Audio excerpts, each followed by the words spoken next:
সুপ্রিয় দর্শক, আসসালামু আলাইকুম। টিএনএন টিভি 24 থেকে সাথে আছি নাফিজের সব। আমাদের সময় অনলাইনে একটি রিপোর্ট বেরিয়েছে, সেটি হচ্ছে শেখ হাসিনার দেশে ফেরা নিয়ে যা বললেন জয়।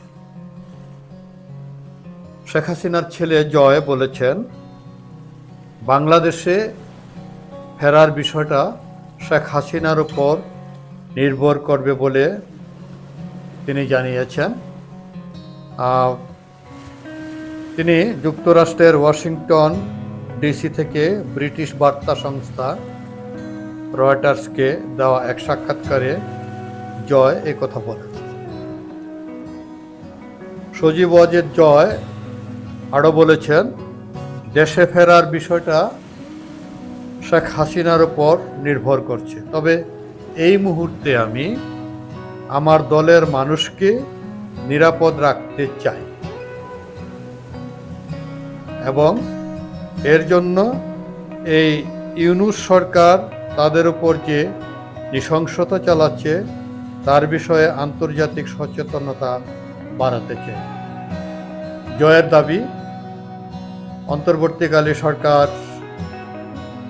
তার দলের নেতাকর্মীদের উপর নির্যাতন চালাচ্ছে এবং এই নির্যাতনের বিষয়টি আন্তর্জাতিকভাবে তিনি তুলে ধরার চেষ্টা করছেন। 18 মাসের মধ্যে নির্বাচনের বিষয়ে সেনাপ্রধান যে সময়সীমা উল্লেখ করেছেন তাতে জয় খুব খুশি।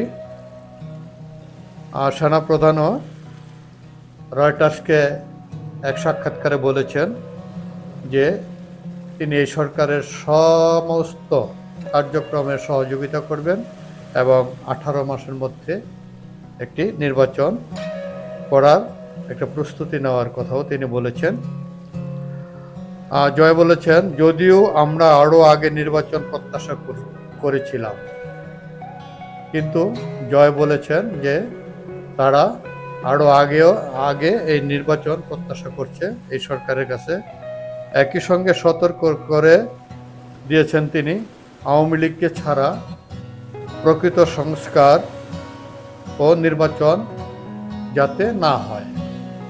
তিনি সতর্ক করে দিয়েছেন এই সরকারকে যে আওয়ামী লীগ ছাড়া কোনোভাবেই যাতে প্রকৃত সংস্কার এবং নির্বাচন না হয়। সজীব ওয়াজেদ জয় এইভাবে একটি সতর্কবার্তা দিয়েছেন অন্তর্বর্তীকালীন সরকারকে। আর এখন অন্তত একটা প্রত্যাশিত সময়সীমা আছে, এটা জেনে তিনি খুশি হয়েছেন। যে প্রত্যাশিত সময়টা হচ্ছে যে সেনাপ্রধান ওয়াকারুজ্জামান যে বলেছেন 18 মাসের মধ্যে নির্বাচনের কথা, এটা তার কাছে একটা প্রত্যাশিত সময়। এই কথাটা জেনে তিনি খুশি হয়েছেন, এই বার্তাও তিনি দিয়েছেন। তিনি বলছেন, এমন নাটক আগেও দেখেছি যেখানে একটি অসাংবিধানিক অনির্বাচিত সরকার সংস্কারের প্রতিশ্রুতি দেয় এবং তারপরে পরিস্থিতি আরও খারাপ হয়ে যায়। তিনি বলছেন যে এখন যে প্রতিশ্রুতি দিছে এই প্রতিশ্রুতি এর আগেও এটাকে তিনি নাটক বলে উল্লেখ করেছেন। আগেও এরকম নাটক দেখেছেন, অনির্বাচিত অসাংবিধানিক সরকার আগে দেখেছেন, সেই উল্লেখটা তিনি করেছেন এবং সতর্ক করে দিয়েছেন। সেনাপ্রধান জেনারেল ওয়াকারুজ্জামান বলেছিলেন যে যাতে আগামী 18 মাসের মধ্যে নির্বাচন হতে পারে সেই জন্য তিনি যে কোনো পরিস্থিতিতে অন্তর্বর্তী সরকারকে সমর্থন দেবেন।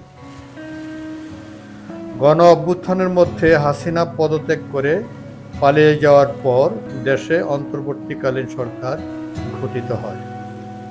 অন্তর্বর্তী সরকার গত আগস্টে দায়িত্ব নেয়ার পর বাংলাদেশের প্রধান দুটি রাজনৈতিক দল বিএনপি ও আওয়ামী লীগ 3 মাসের মধ্যে নির্বাচন অনুষ্ঠানের আহ্বান জানায়। অধ্যাপক ডক্টর মোহাম্মদ ইউনূসের নেতৃত্বে অন্তর্বর্তী সরকার দায়িত্ব গ্রহণ করে দেশের সার্বিক সংস্কারে কাজ চালিয়ে যাচ্ছেন। তবে নির্বাচন কবে হতে পারে সে বিষয়ে সুনির্দিষ্ট কোনো তারিখ এই সরকারের পক্ষ থেকে জানানো হয়নি। রয়টার্সের প্রতিবেদনে উল্লেখ করা হয়েছে, প্রধান উপদেষ্টার কার্যালয় থেকে জানানো হয়েছে যে 6টি সংস্কার কমিটির সুপারিশ পাওয়ার পর রাজনৈতিক দলগুলোর সঙ্গে আলোচনা হবে এবং সংস্কারের বিষয়ে ঐকমত্য পোষণ করলে এবং ভোটার তালিকা তৈরি হলে ভোটের তারিখ ঘোষণা করা হবে। রয়টার্স উল্লেখ করছে আর কি বিষয়টা, যে উপদেষ্টার কার্যালয় থেকে জানছে তারা যে 6টি সংস্কারের কমিটি করেছে, তাদের কার্যক্রম সম্পন্ন হলে এবং রাজনৈতিক দলদের সাথে আলোচনা করে একটা নির্বাচনের তারিখ ঘোষণা করা হবে। তারপরেই গণতান্ত্রিক পরিবেশে এবং সুষ্ঠু পরিবেশে একটি নির্বাচন অনুষ্ঠিত হবে।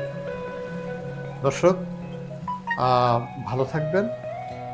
আল্লাহ হাফেজ।